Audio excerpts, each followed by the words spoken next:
Welcome to GearCheckGames. This is part 7 of our commentary for Paper Mario: The Thousand-Year Door. Last time we made our way to the top of Hooktail Castle, and this time it's time to fight the ornery old dragon herself. Wait, Hooktail is a girl?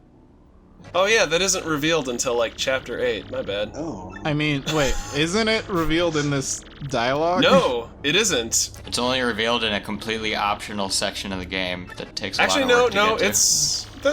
That's required. What?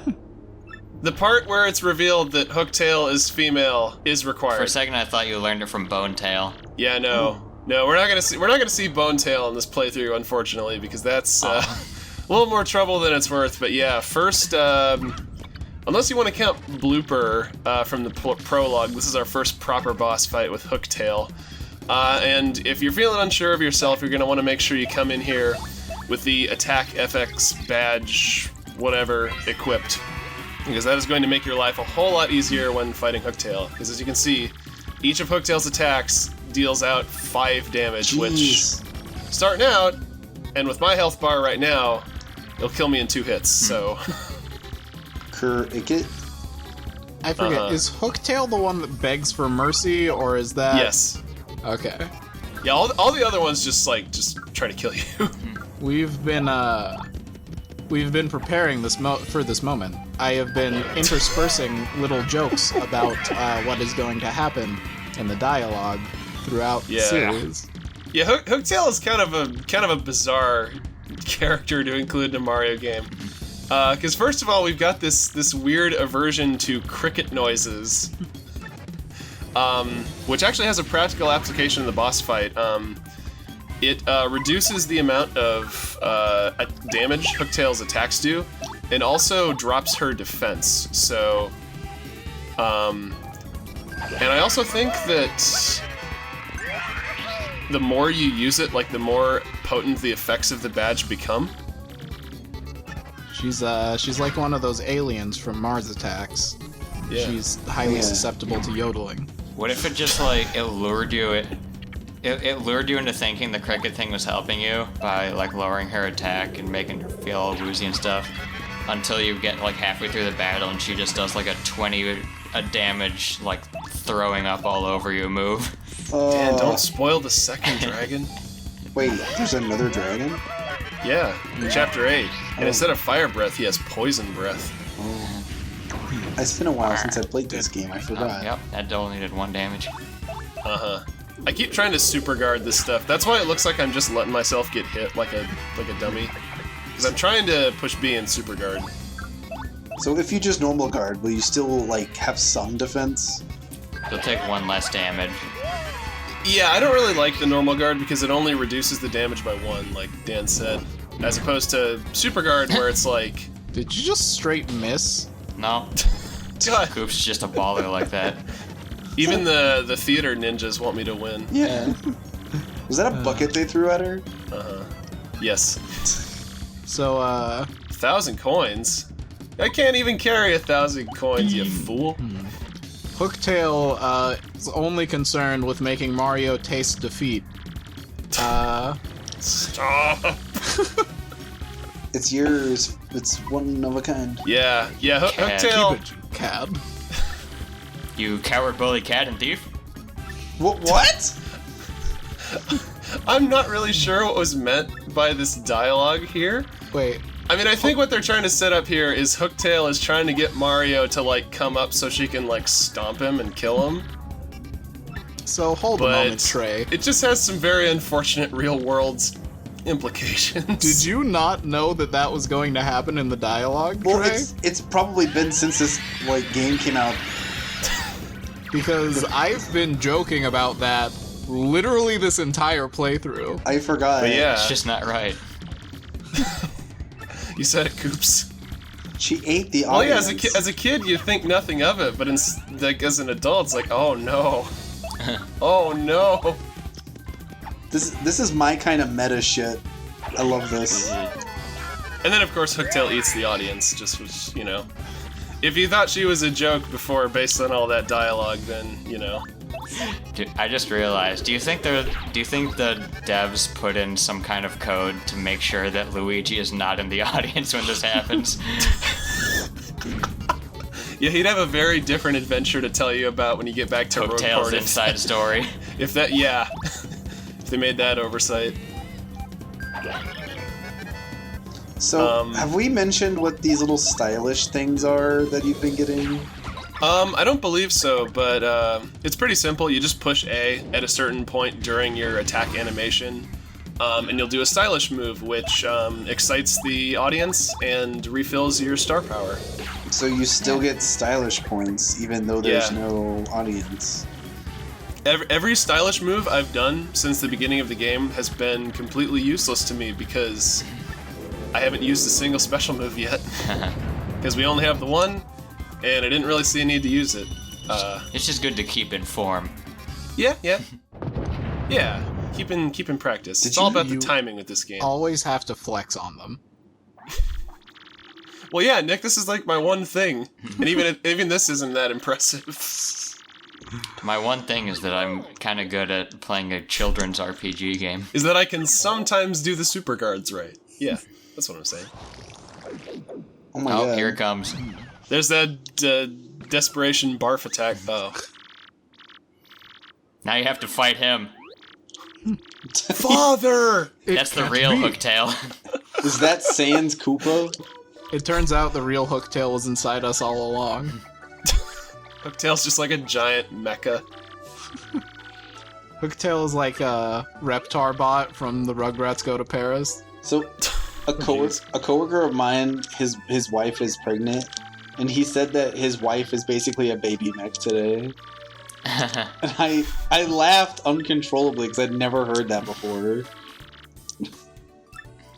That's fascinating. Yes. Oh yeah, and terrifying to think of. If a pregnant woman dives underwater, then she becomes a submarine. Yeah, red shirt guy from that one political debate said that on Reddit. I have no idea what you're talking about. Wait a minute. That's an old He just capitalized son. Oh wait, no, never mind. Yeah, Sorry. you're my son. I never hear anybody like refer to their child as son, so it just struck me as odd that it was capitalized. But that fits with the rules of everything else. So he is the son. I'll stop pointlessly talking over this heartwarming scene. Whoa. Koops is actually Jesus Christ reincarnated, so they capitalize son when talking about him. Did he get that star And father. at Claire's in the mall? You see, Hooktail barfed up Koops' dad, and Koops' dad barfed up the Crystal Star. Trey, the one on Rockhawk's champion belt is from Claire's. Okay. The tacky, cheap one. Well, now look, you're spoiling. Yeah. Well, we might as well go for broke now.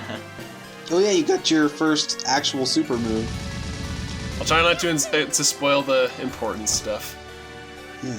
Yeah, this is the first super move that I tend to use frequently. Yeah. Oh yeah, this story is being told by a narrator. This is weird. This game has like two different framing devices because like it starts out with the storybook, and in between the chapters we get these little like storybook sections just like recapping the chapter. But then there's also like the stage thing where it's like framed as a stage play. It's just like It's a video game about a storybook, about a guy on putting on a stage play about going on an adventure. yeah, how many layers of meta do we really need? It's about a plumber who's an actor in a storybook in a video game on a Let's Play YouTube video. Yeah. This is hurting my brain. And it's being filmed by a security camera right now. Oh yeah, because it's small. Does that mean we're in the computer room? I guess. We found it. Congratulations. No, this isn't the computer room. This is the throne room of Grotus, leader of the x-nauts. That thing is hideous. Yeah, he's real grody, dude. Grotus's design always confused me because it looks like his head, like inside his big like collar, is the same color as like the frill coming out of the bottom of the collar. So it's like I always thought that like he had a white beard and it was like clipping through his collar. And I still can't really unsee that. The x-nauts symbol is really, really close to doing the diamond salute from Steven Universe. Oh. Like, I thought that's what they were doing for a second. I mean, I don't mean to get too, like, audacious here, but aren't those guys pretty, like, video game savvy?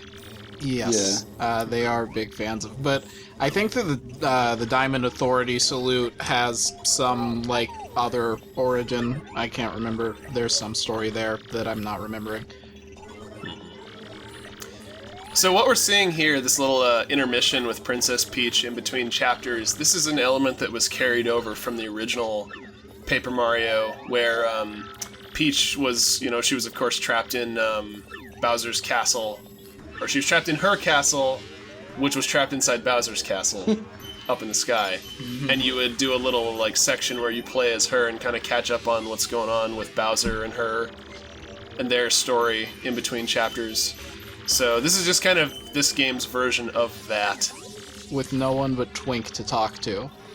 Mm-hmm. Is Paper Mario 1 the one where King Dedede steals the Star Rod and throws the galaxy into disarray? Pretty much. Yep. That always did confuse me how, like, we just finished Nightmare in Dreamland, but it always confused me that that game has the Star Rod. It was made by Nintendo, but then Paper Mario also has the Star Rod, which is like the same exact thing. Is that supposed to It even looks the same. They're in the same universe, clearly. Yeah. Mario and Kirby exist in the same plane of existence. I guess they've got Smash Bros. Connecting them. As it has been proven, do Mario and Zelda exist? Well, they both, at the very least, have the connection to the same dream plane. Because Wart, the enemy from Mario Brothers 2, the American version, is seen in the game where Link was asleep the whole time. And Link himself also just appears in Mario RPG, along with Samus. Oh, yeah. Uh-huh. Also worth noting, Kirby is also in Link's Awakening. What, he is? Oh, yeah. Yeah. Or an enemy resembling Kirby. I'm sorry, we haven't really paid much mind to, like, what's happening in this cutscene. Although there's really not much to say. Grodus is the leader of the x-nauts, and he's gonna get that Mario and get those crystal stars with the help of his henchmen. And the blue one is in charge. The yellow one doesn't talk much. And the red one is Vivian. Yes. Spoilers. Yeah, spoilers for how she How just dare you, told Nick. us her names. No spoilers on this channel. Spoilers for what was revealed to us a minute ago. Well, they tried to reveal it to us, but we weren't paying attention. In your head, sing all of Princess Peach's lines like a early 2000s faux punk band. Why, though? I'm good. That's what I'm doing in my mind. It's making this like really entertaining. Man, See, that is a very... I mean, at least they gave her a bed and, like, lockers and, facilities to use, but, like, this is a very sterile-looking, like, living space. What a lovely shower. I always imagine Princess Peach sounding like Princess Daphne from Dragon's Lair. The find the key! Oh god, that was terrible. But Well, you can hear her voice in this game, if you listen closely. Humming the underwater theme from Super Mario Brothers. I love it. I like how... Also, worth noting, this is just the first of many strange scenarios in which the game developers contrived ways to get Princess Peach out of her dress in this E-rated Mario game.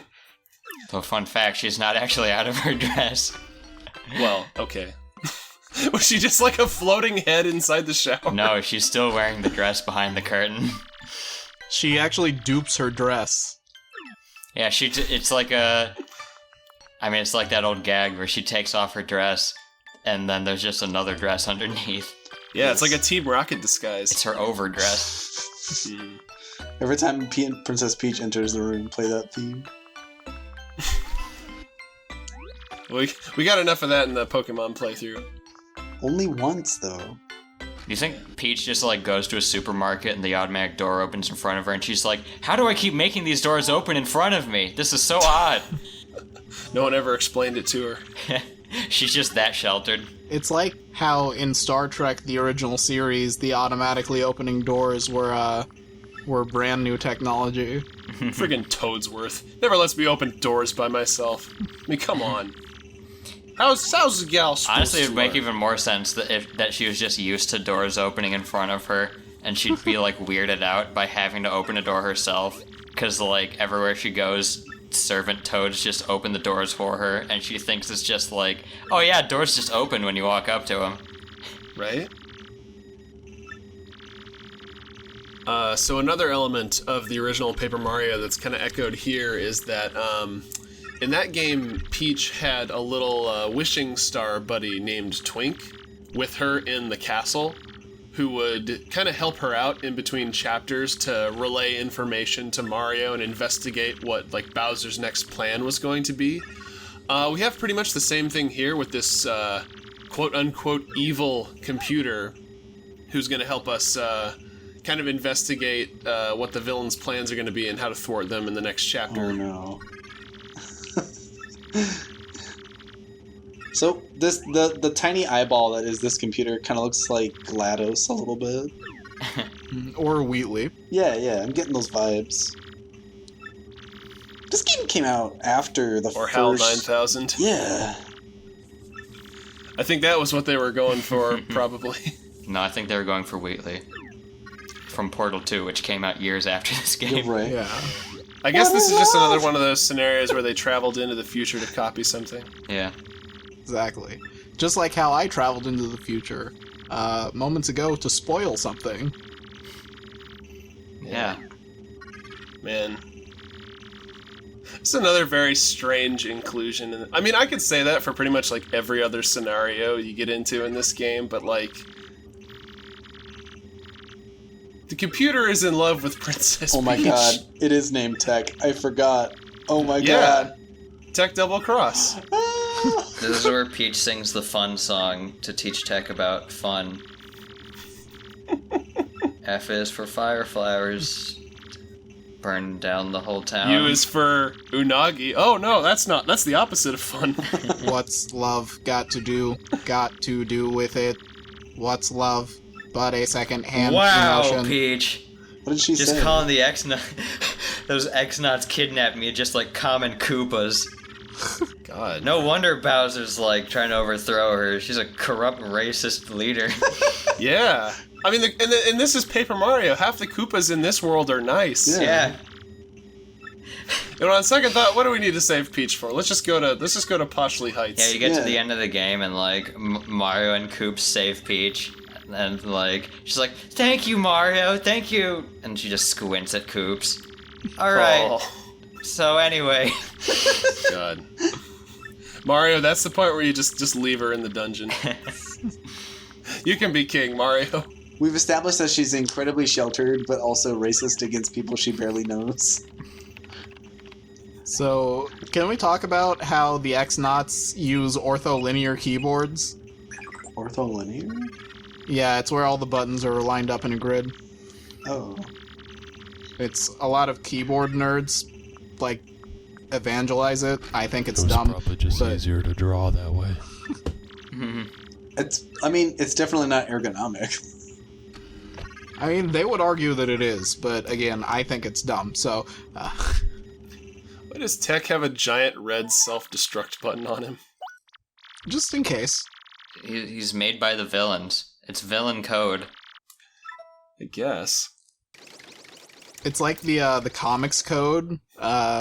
Like, they go around enforcing every villain's layers and making sure that they're up to standards. I mean, at the very least, Tech has, unlike most big villain mainframes, Tech has two self-destruct buttons at opposite ends of the room that you have to press at the same time. So the only hero that could possibly defeat him is Monkey D. Luffy or Mario with a friend. I love how it has to be Mario with a friend. Yeah. Well, yeah. Who else could infiltrate the fortress of the x-nauts, the ultimate villains? Like, Bobbery couldn't just walk in there with, like, Goombella and walk to opposite sides of the room Well, and press the buttons. silly Nick, they don't have arms. That's fair. Now, to make up for the fact that Peach is not kidnapped by Bowser in this particular game, in addition to Peach's little intermission, we also have a Bowser intermission after every chapter. And these are just straight up comedy gold. I'm not Bowser. I'm Matt, the kidnap technician. Is this another Adam Driver inside boss? I saw Bowser in the shower. I like that you I framed already this as shredded. to make up for the fact that Bowser isn't the one kidnapping Peach. Like, they were making this game and Miyamoto ran in the room and he's like, who kidnapped Peach in this game? It's this new villain's not Bowser! And this is why he's not the director. And then he Sonic screamed at them and broke all their equipment. It's that Ocarina of Time story where Miyamoto walks in and says, "This is good, but why can't I collect rupees from the bottom of the river? This added 2 years to our development cycle." Why doesn't Link have a bug for a head? Not a bug's head, just a bug. A literal tiny life-size bug. Ah, everyone's favorite. This Yeah, woman. if you wanna enjoy some wacky Miyamoto antics, just look up Urizelda. Oof. Oh, yeah. Yeah. Well, you brought up the whole, like, somebody else kidnapped Bowser, but Bowser actually has a line here where he's, like, offended that somebody else kidnapped Peach. So, do you think that Bowser in this game sounds like Dennis Hopper, or like he's on a family vacation, or something else entirely? You know what, now that you mention it, I'm just imagining Dennis Hopper. I think I prefer that. Where is Baby Bowser in They this sound game? like good world-conquering tools. Baby Bowser's in the past, Trey, because Baby Bowser is a baby. I don't Come understand. on, dude. We've been over this. What happened to Baby? Several times. What happened to Baby Bowser? He grew up and became Bowser. Gosh. I've met people that got legitimately mad at me for accidentally calling Koopa Kid Baby Bowser and vice versa. Hi. Also, Yeah, like Joe. Koopa Kid and Bowser Jr., different characters, Wait, who's the Koopa I Kid? think. Koopa Kid, it was like a short-lived Bowser Jr. from like Mario Party 4. Yeah, he was kind of like the missing link. Arg. And then they axed him and replaced him with Bowser Jr., who I'm convinced is just an elaborate reference to the baby from Dinosaurs. Can you imagine Bowser? Yeah, can you imagine Baby Bowser saying those things? I'm gonna try not to. Oh, God. Someone needs to make that edit. So what's going on in this scene? We haven't been paying attention. Well, this is that line Joe was talking about. Yeah, Bowser just found out that Mario is looking for crystal stars and that Peach has been kidnapped by someone other than him. I liked how his he's not angry that he's not angry that somebody else besides him kidnapped Peach, because like she's his main squeeze. He's angry that somebody kidnapped her without asking his permission first. Like, they're allowed to do it as long as you get Bowser's permission. Yeah. You got he's like a mob boss. You gotta get permission from the Bows. Yeah, it's like Don Pianta. Oh, who's that? This is like the bad foreshadowing episode. Look at all these. Don Piantissimo. See, look at all these characters. Like, they look completely different. And then there's just Toad in the background. There's the Green Ranger, the Black Ranger, the Pink Ranger, and the Koops Ranger. No, this is Paper Mario, not Mario RPG. No, Trey, Koops is clearly the Blue Ranger. No, his dad's the Blue Ranger. Well, he's a giant nerd. Oh, that makes sense, yeah. It just breaks my heart that somebody looked at this screenshot and was like, that Toad in the background, he's the best looking one. Make all the NPCs him. We don't need all these other unique looking characters. Not Safari Goomba, not Beard Koopa, not Band-Aid Koopa. We want the generic Toad.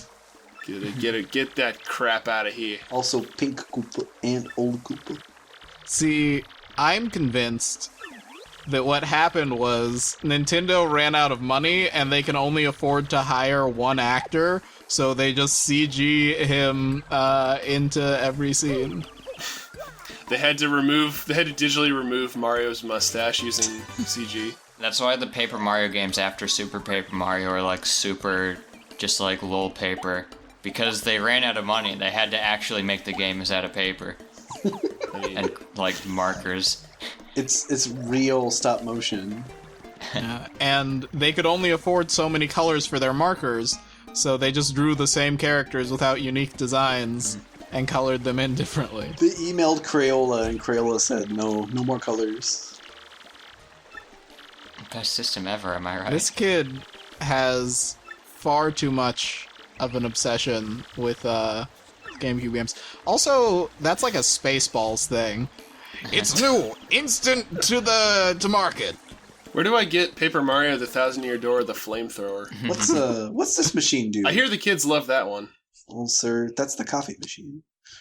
Oh. You know I don't look at radar without my coffee. Everyone knows that. Well, next time we're going to be heading towards Chapter 2 at ludicrous speed. See ya. So join us for that. See you That's how then. you do a segue, folks. Okay, bye.